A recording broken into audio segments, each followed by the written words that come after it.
Pada masa jahiliyah, orang-orang Arab memiliki berbagai budaya dan kebiasaan yang mereka lakukan dalam kehidupan sehari-hari. Kebudayaan itu ada yang berbentuk keyakinan, ibadah, akhlak dan hukum-hukum kemasyarakatan. Di antara budaya jahiliyah saat itu misalnya tatayur, mengundi nasib berdasarkan gerak-gerik binatang, menisbatkan hujan kepada bintang-bintang, mengubur anak perempuan hidup-hidup, membunuh anak karena takut miskin, menyembah berhala, meminta pertolongan kepada jin, dan lain sebagainya. Inna Allah la yaghfiru an yushraka bih wa yaghfiru ma duna dhalika liman yasha' wa man yushrik billahi faqad iftara ithman 'azima. Sesungguhnya, Allah tidak akan mengampuni dosa perbuatan syirik menyekutukannya, dan Dia mengampuni segala dosa yang selain dari syirik itu, bagi siapa yang dikehendakinya.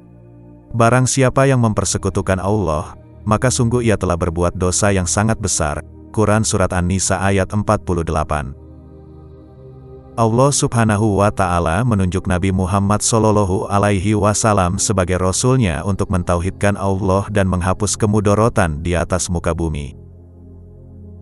Katakanlah, hai manusia, sesungguhnya aku adalah utusan Allah kepadamu semua. Dan kami tidak mengutus kamu, melainkan kepada umat manusia seluruhnya sebagai pembawa berita gembira dan sebagai pemberi peringatan, tetapi kebanyakan manusia tiada mengetahui. Pada awalnya Nabi Muhammad SAW mendakwahkan perintah Allah secara sembunyi-sembunyi kepada orang-orang terdekat, sahabat, maupun orang-orang yang hatinya mempunyai kebaikan. Dakwah ini berlangsung selama 3 tahun. Setelah orang-orang masuk Islam, baik laki-laki maupun perempuan secara bertahap-tahap, Allah memerintahkan Rasul-Nya menyampaikan risalah yang beliau bawa darinya secara terbuka, memberitahukan perintah Allah kepada manusia serta mengajak mereka kepadanya. Maka sampaikanlah olehmu secara terang-terangan segala apa yang diperintahkan kepadamu dan berpalinglah dari orang-orang yang musyrik. Quran Surat Al-Hijr ayat 94. Dan berilah peringatan kepada kerabat-kerabatmu yang terdekat, dan rendahkanlah dirimu terhadap orang-orang yang mengikutimu, yaitu orang-orang yang beriman. Quran Surat Asy-Syu'ara ayat 214-215. Sebelum masa kenabian, mayoritas orang-orang Arab jahiliyah memang sudah mengenal Allah dan beriman kepadanya.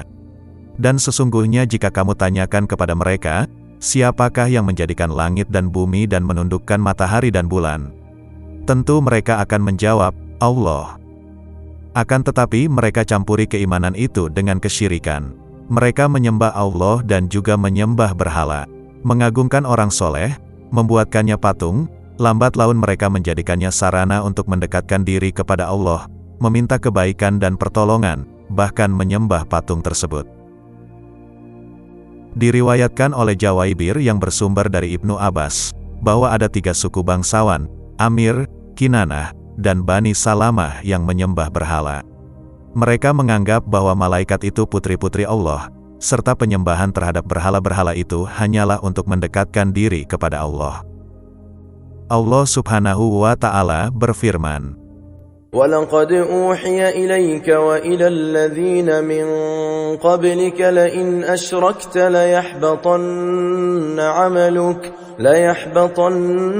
عَمَلُكَ وَلَتَكُونَنَّ مِنَ الْخَاسِرِينَ بَلِ اللَّهَ فَاعْبُدْ وَكُنْ مِنَ الشَّاكِرِينَ.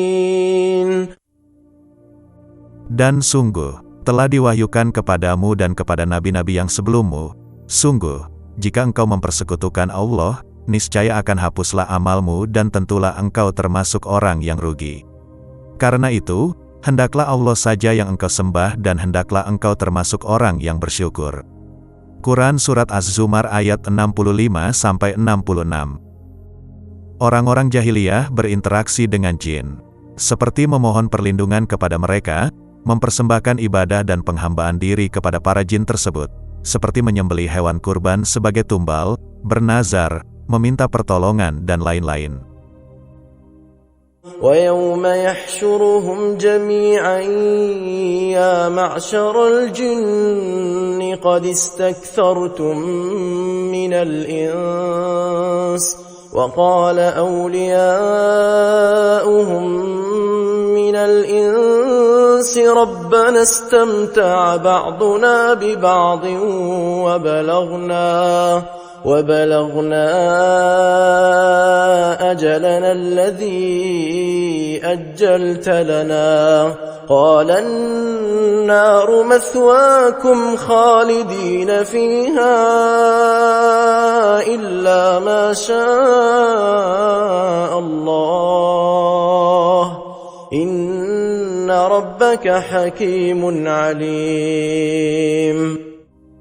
Dan ingatlah pada hari ketika Dia mengumpulkan mereka semua, dan Allah berfirman, "Wahai golongan jin, kamu telah banyak menyesatkan manusia." Dan kawan-kawan mereka dari golongan manusia berkata, "Ya Tuhan, kami telah saling mendapatkan kesenangan dan sekarang waktu yang telah Engkau tentukan buat kami telah datang." Allah berfirman, "Nerakalah tempat kamu selama-lamanya, kecuali jika Allah menghendaki lain. Sungguh, Tuhanmu Maha Bijaksana, Maha Mengetahui." Quran Surat Al-An'am 128. Rasulullah Shallallahu Alaihi Wasallam bersabda, "Apabila kamu meminta, mintalah kepada Allah. Dan apabila kamu meminta tolong, minta tolonglah kepada Allah." Hadis riwayat At-Tirmizi dan Ahmad. Masyarakat jahiliyah biasa minta pendapat para dukun. Perdukunan saat itu benar-benar tersebar dan membudaya. Dari Aisyah radhiyallahu anha bertanya, "Wahai Rasulullah, sesungguhnya para dukun menyampaikan sesuatu kepada kami begini dan begitu. Dan kadang kami lihat kenyataannya memang benar." Rasulullah Shallallahu Alaihi Wasallam bersabda, "Kata-kata yang benar itu dicuri dari berita langit oleh bangsa jin, lalu dibisikkannya ke telinga tukang tenung, dukun, dan ditambahkan ke dalamnya dengan 100 kedustaan." Hadis riwayat Al-Bukhari dan Muslim. Karena kemudorotan terselubung yang akan ditimbulkan, Rasulullah melarang itu. Bahkan hanya sekedar mendatanginya. Barang siapa mendatangi dukun lalu bertanya kepadanya tentang sesuatu, tidak akan diterima darinya sholat 40 hari. Hadis riwayat Muslim. Barang siapa mendatangi dukun lalu mempercayai apa yang dikatakannya, maka ia telah kafir dengan apa yang diturunkan kepada Muhammad. Hadis riwayat At-Tirmizi. Memang tak selamanya dakwah akan diterima.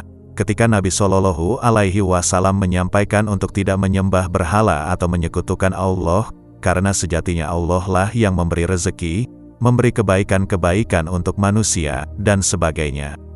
Mereka merasa agama nenek moyangnya dihinakan dan direndahkan, penolakan pun terjadi. Mereka mulai menyerang Nabi dan pengikutnya secara mental dan fisik.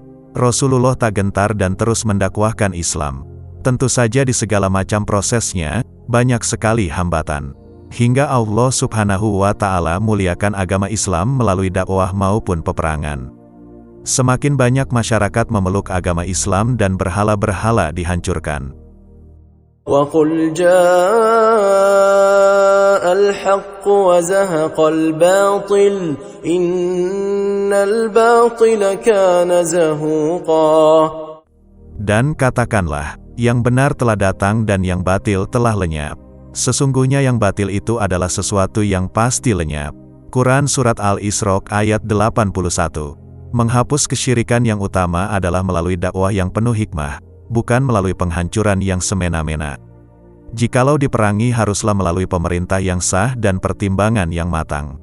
ادع إلى سبيل ربك بالحكمة والموعظة الحسنة وجادلهم بالتي هي أحسن إن ربك هو أعلم بمن ضل عن سبيله وهو أعلم بالمهتدين.